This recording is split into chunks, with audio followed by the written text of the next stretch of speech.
A new poll from Emerson College, The Hill, and DC News Now shows Kamala Harris with the edge right now in Virginia. The new poll shows that Harris has the majority of the support in the Commonwealth at 52%, and Trump with 44%, 4% undecided. And support for the former president hasn't changed significantly since VP Kamala Harris became the nominee.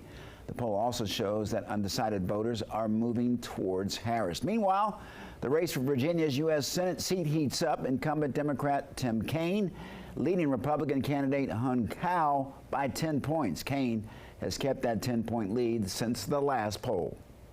Joining us on Capitol Review is Dr. Todd Belt. He is the director of the Political Management Program at the Graduate School of Political Management at George Washington University.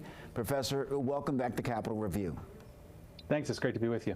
Well, let's start in Virginia. We have a big Senate race there. Recent Emerson College, The Hill, and DC News Now poll shows incumbent Tim Kaine with a 10-point lead over his opponent, Hung Cao. What does that mean to you moving forward? Right. While the off-year elections have been pretty close and pretty good for the Republicans in Virginia, when we get to the presidential races, you're going to see a big lead for the Democrats there. I anticipate that somebody who's been there a long time, like Tim Kaine, will be able to retain his seat without too much problem. Anything that you think Cao can do to maybe gain ground in what many people call a purple, if not blue state? Yeah, I would say purple during the off-year elections. I would say it's still probably going to be pretty blue during the presidential elections. You know, the difficulty that Republicans are having is a lot of times their messages is just not resonating.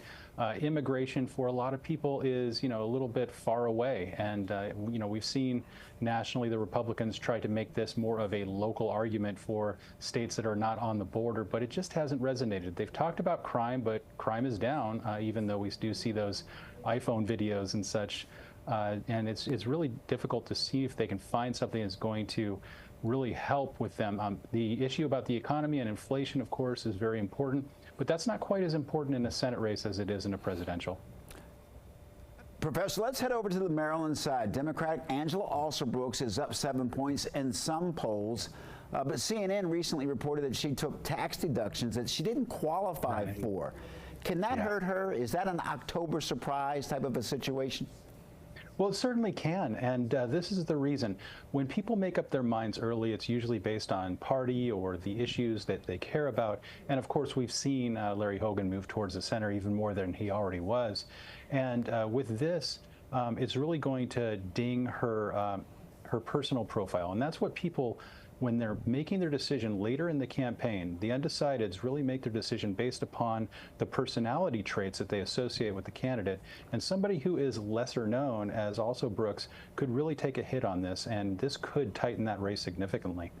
Well, as you know, Hogan, a former very popular Republican governor in a blue state, can he take advantage of this? Do you see this as an opportunity for him?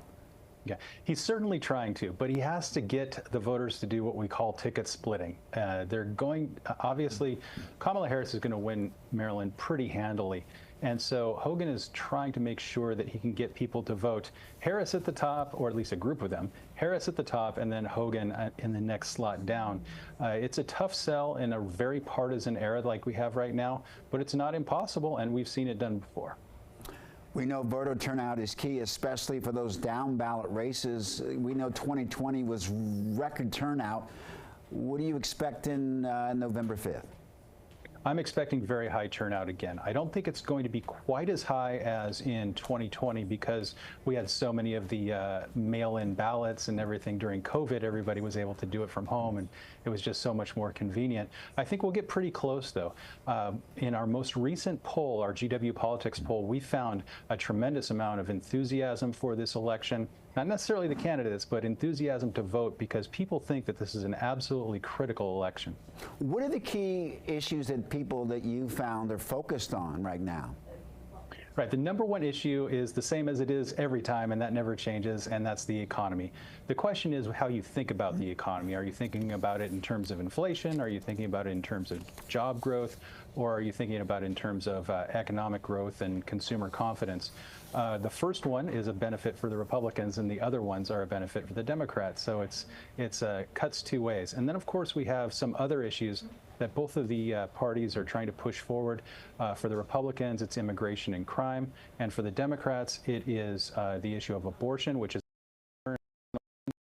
as well as the threat that a second Trump administration would pose to democracy. These are sort of the ancillary issues that they're looking to move the needle in what could be a very close race. Professor Belt, thank you very much for joining us. Great to be with you. Thank you.